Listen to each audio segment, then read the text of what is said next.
Hollywood के फिल्मी पर्दे पर एडिटिंग इतने हाई लेवल पर आ चुकी है कि आज आप असली और नकली के बीच फर्क तक नहीं कर सकते। खैर, अगर आप देखना चाहते हैं ये शानदार हॉलीवुड फिल्में बिना स्पेशल इफेक्ट के कैसे दिखती हैं, तो बने रहिए हमारे साथ इस वीडियो के अंत तक। जंगल बुक। इस फिल्म में ग्राउंड ब्रेकिंग CGI की मदद से 70 तरह के अलग अलग जानवरों को दिखाया गया। ये सभी जानवर किसी फिल्म पर्दे पर हूबहू असली दिखाई देते हैं, इसलिए एनिमेटर्स ने फेशियल रिंगिंग का इस्तेमाल किया। इस चरण के दौरान इन्होंने ऐसी मांसपेशियों का पता लगाया जो जानवरों के पास है लेकिन इंसानों के पास नहीं है। इसके बाद एनिमेटर्स ने इंसान और जानवरों की मांसपेशियों के कॉम्बिनेशन से जानवरों के चेहरे को हाव भाव दिए। साथ ही यहाँ उनके लिए जो चीज सबसे महत्वपूर्ण थी वो थी ज्यादातर जानवरों के बाल। यहाँ जानवरों के बालों के आसपास के वातावरण के अनुसार लहराना या बोलते समय सही तरीके से हिलना बेहद जरूरी था, ताकि दर्शकों को ऐसा ना लगे कि ये बच्चा अकेले ही कैमरे के सामने बक बक किए जा रहा है। जी हाँ, इस फिल्म में मोगली का किरदार निभाने वाले बच्चे का नाम है नील सेठी और पूरी फिल्म में उसने अकेले ही एक्टिंग की है, क्योंकि पर्दे पर दिखाई दे रहे सभी जानवर CGI की मदद से बनाए गए और उन्हें आवाज दी है कई अन्य एक्टर्स ने।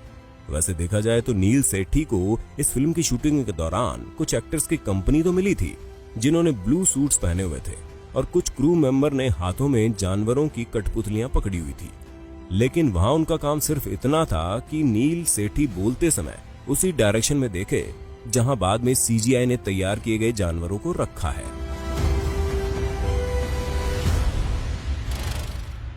Life of Pi. Life of Pi को बहुत से लोग एक बेहद शानदार विजुअल मास्टरपीस मानते हैं, क्योंकि इस अकेडमी अवार्ड विनिंग फिल्म को बनाना आसान काम नहीं था। इस फिल्म के सभी समुद्री दृश्य एक विशाल वेव टैंक में फिल्माए गए, जो कि ताइवान के एक बंद पड़े एयरपोर्ट पर खासकर इस फिल्म की शूटिंग के लिए बनाया गया था। ये वेव टैंक दुनिया का सबसे बड़ा सेल्फ जनरेटेड वेव टैंक था, जिसकी दीवार मूवेबल बनाई गई ताकि शूटिंग में सनलाइट का फायदा उठाया जा सके। मतलब कि बोट में बैठे उस लड़के के इर्द गिर्द घूमती हुई इस फिल्म की पूरी कहानी इसी बड़े से टैंक में रिकॉर्ड की गई। और अगर बात करें उस टाइगर की, तो जान लीजिए ये जनाब तो इस फिल्म की शूटिंग के दौरान दूर दूर तक कहीं नहीं थे। जी हाँ, इस टाइगर को पूरी तरह से CGI की ओर से तैयार किया गया। साथ ही हर दिन की शूटिंग के बाद visual effects team wave tank की सतह को समुद्री सतह की तरह बनाने का काम करती थी। इतना ही नहीं, इस समुद्र को हूबहू असली जैसा दिखाने के लिए हाई पावर विंड ब्लोअर्स और स्ट्रेटेजिक CGI की मदद ली गई, जिसमें हमें फिल्मी पर्दे पर तूफानी बादल और खूबसूरत समुद्री रात के नजारे देखने को मिले। मैलेफिसेंट, मिस्ट्रेस ऑफ इविल। ये 2014 की फिल्म मैलेफिसेंट की सीक्वल है, जिसमें एंजेलिना जोली को मुख्य भूमिका में दिखाया गया। इस फिल्म में एंजेलिना के साथ कई अन्य किरदारों को उड़ते हुए दिखाया जाना था, जिसके लिए उन्होंने 2 अलग अलग तरीकों का इस्तेमाल किया, जिनमें पहला तरीका था एक्टर्स को मजबूत तारों के जरिए हवा में उठाए रखना। बता दें, इसी तकनीक का उपयोग अधिकतर फिल्मों में किया जाता है। और दूसरा तरीका था एक ऐसा मैकेनिज्म तैयार करना जो कि एक्टर्स को हवा में लहराते हुए 360 डिग्री मूवमेंट दे सके। इस मैकेनिज्म के ऊपर एक्टर्स को मूवमेंट देने का काम कर रहे थे ब्लू सूट्स पहने हुए वो लोग जिनको आप अभी अपनी स्क्रीन पर देख सकते हैं, जिन्हें सभी को बाद में CGI बैकड्रॉप्स के साथ बदल दिया गया।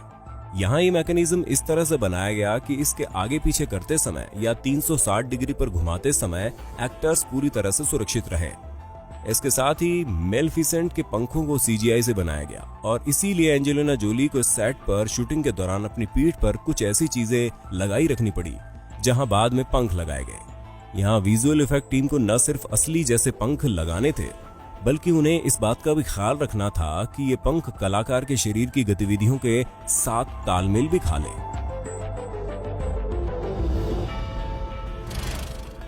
Avengers end game.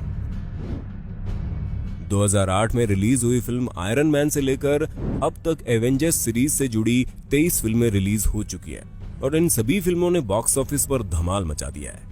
कमाल की एक्टिंग और गजब की स्टोरी लाइन के अलावा जिस चीज ने इस फिल्मों को सुपर डुपर हिट बनाया वो है इनका CGI work. Avengers end game में बहुत से ऐसे सीन हैं जो कि CGI के बिना पॉसिबल ही नहीं थे, जिनमें इस फिल्म की फाइनल बैटल भी शामिल है। यहाँ ग्रीन स्क्रीन टेक्नोलॉजी की सहायता से बैकग्राउंड वर्ल्ड बनाया गया जहाँ फाइनल बैटल के दृश्य दिखाए गए। इस फिल्म में कई कैरेक्टर्स को सीजीआई ने ही बनाया था, जैसे कि थैनोस। यहाँ 8 फुट लंबे थैनोस के चेहरे पर फेशियल रिक्रिएशन टेक्नोलॉजी की मदद से एक्टर जोश ब्रोलिन के चेहरे के हाव भाव दिखाए गए और इसी तरह से हल्क के चेहरे के एक्सप्रेशन भी दिखाए गए। साथ ही इनकी बॉडी मूवमेंट को कैप्चर करने के लिए इन एक्टर्स को मोशन कैप्चर सूट्स पहनाए गए। Harry Potter.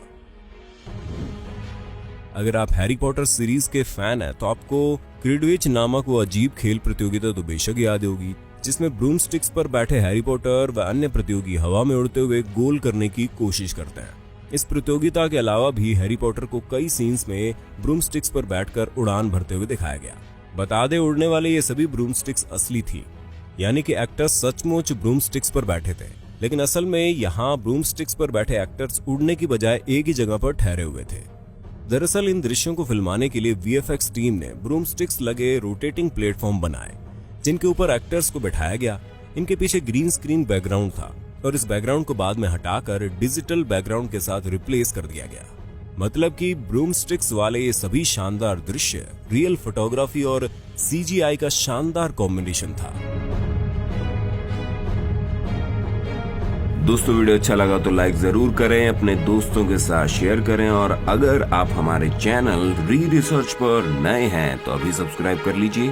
धन्यवाद।